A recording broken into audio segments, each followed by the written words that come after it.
Today we're making pizza puffs.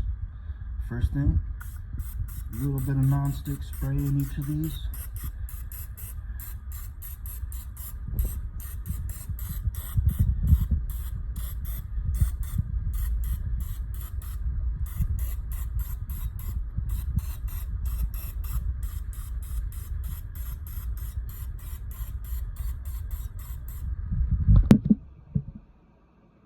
Actually, the first thing you want to do is get out your puff pastry and let it thaw for at least 40 minutes.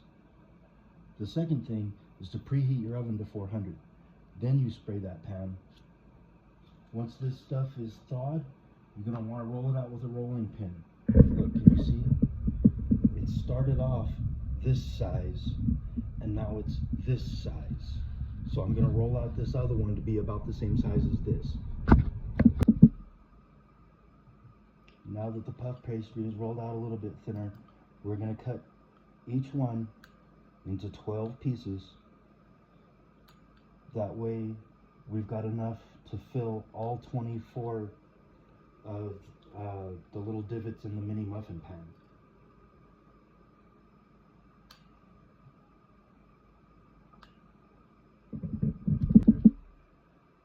After that puff pastry is all cut up, put one of these squares into each one of these divots.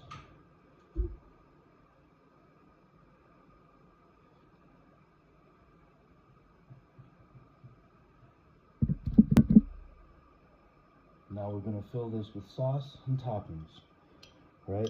You don't need a whole lot of sauce, just a little bit in the bottom of each one, maybe not quite half a tablespoon, and then throw in your favorite toppings. You could do ham and pineapple for some Hawaiian pizza. You could do pepperoni, sausage. You could do onion, bell pepper, and mushroom, just whatever you like. But today we're keeping it simple and we're just going with pizza sauce and mozzarella. So we're just making cheese pizza puffs. Okay, get that sauce in there. Now I'm putting in a nice hefty pinch, like a quarter, maybe a third of an ounce in each one of these. Of course, if you had pineapple and ham and other things in there, you might not be able to fit quite as much cheese, but right now I just want a fat load of cheese. Give me all the cheese. Sometimes after the mozzarella, I'll even put in a little pinch of freshly grated Parmesan. If you watch my channel long enough, you will understand I'm a huge fan of freshly grated Parmesan.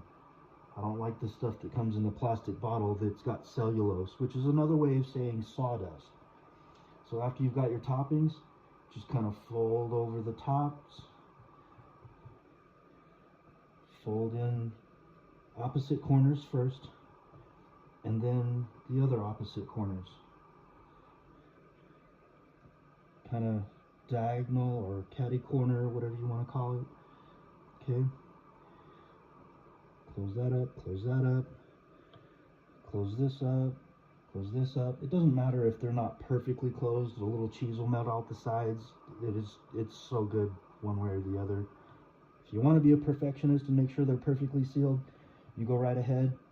Just be prepared for the fact that when it starts cooking and starts steaming and the ingredients expand, they're probably going to pop open anyway.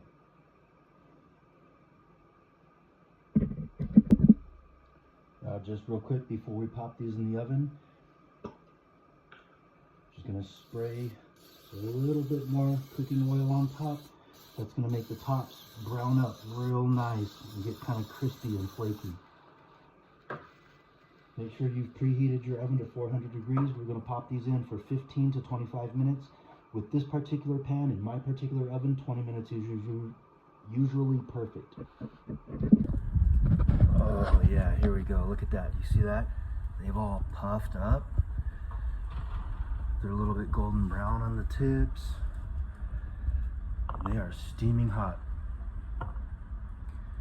Now from here you've got options. You could just let them cool off and then dig in, or if you're like me, while they're still hot, you could sprinkle on a little bit of garlic powder, because you guys already know I like garlic.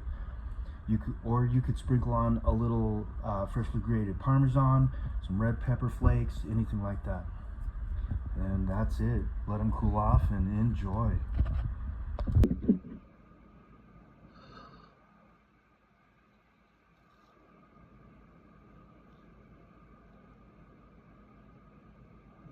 Melty and cheesy.